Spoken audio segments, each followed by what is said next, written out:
56 years ago today, the 35th president of the United States was gunned down. It's a day a Bay Area man will never forget. I spoke with former Secret Service agent Clint Hill about what it's like to look back on the assassination of President JFK.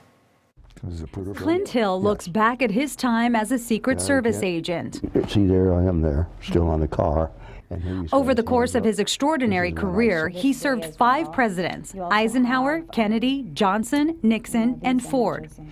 Been around the world leaders, from the popes to the kings to the queens to the presidents. It's amazing to me. But it's his time with the Kennedys that forever changed him. After the 1960 election, he was assigned not to the president, but to his wife, First Lady Jackie Kennedy, something he wasn't too thrilled about. Because I wanted to be where the action always was, and that was with the president.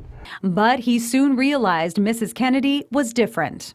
She was very active, athletic, very smart, spoke French, Italian, Spanish, and we traveled the world. And so I really had the best job of all the agents beginning in 1961. Everything was good until August 1963, when the Kennedy's son Patrick died 2 days after birth. She was just destroyed. She was so depressed.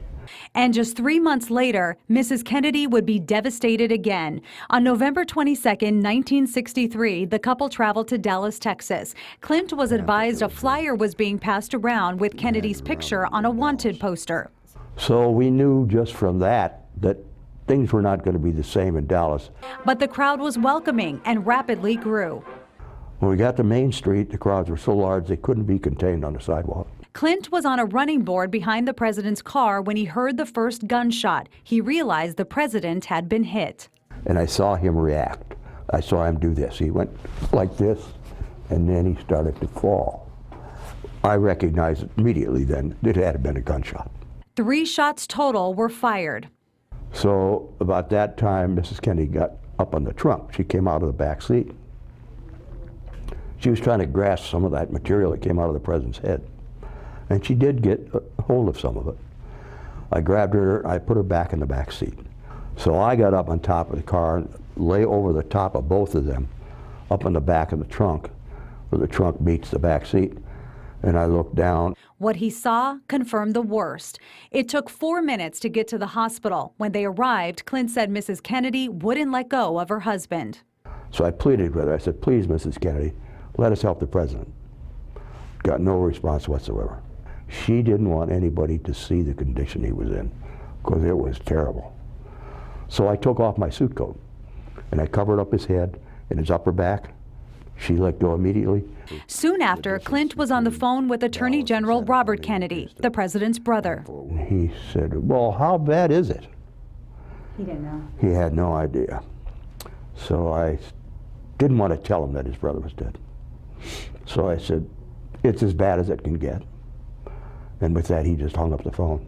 The nation mourned, and as the president was lying in state, Mrs. Kennedy asked Clint for scissors. I could hear the click, click, click of the scissors as she cut some of his hair as a memento. And then they turned and walked back to the elevator and went to the 2nd floor. Jen McHugh and I went and checked everything and closed the casket for the last time. It was never opened again. Clint stayed on as Mrs. Kennedy's detail for a year after the assassination. It was tough. Watching those 2 kids without a father now, and knowing that we were supposed to keep their father alive and didn't do it, it just ate me up. He couldn't really talk about that day, so when CBS's Mike Wallace interviewed him in 1975, Clint broke down. If I had reacted just a little bit quicker, and I could have, I guess, I'll live with that to my grave. He fell into a depression and drinking, and years later pulled himself out of it, realizing what that day in November did to him. It wasn't until 2009 when he met Lisa McCubbin, who was writing a book about President Kennedy. He started to open up and started to heal. When I first met him, his head was down. When he walked, he was always looking down, and he just started standing up straighter, just that confidence returned. And the more I talked to her, the better I felt. So I am really indebted to her. I owe her so much because she brought me out of my dungeon. The two wrote 3 books together, and Lisa convinced Clint to move to Marin in 2012, and he's been here ever since. Life is good, but when this day comes every year, it's a time for Clint to reflect. Changed everything. I called it the end of the age of innocence. Clint Hill is 87 years old. You never know it looking at him, and he's been retired from the Secret Service since 1975. His books include a tribute to Jacqueline Kennedy, a look at the assassination, and also his time protecting 5 presidents. And it's amazing because when he met Lisa, he said, I don't think I have enough for a book. Oh, Yeah. He can write 5 more. Yeah. Oh, gosh, yeah.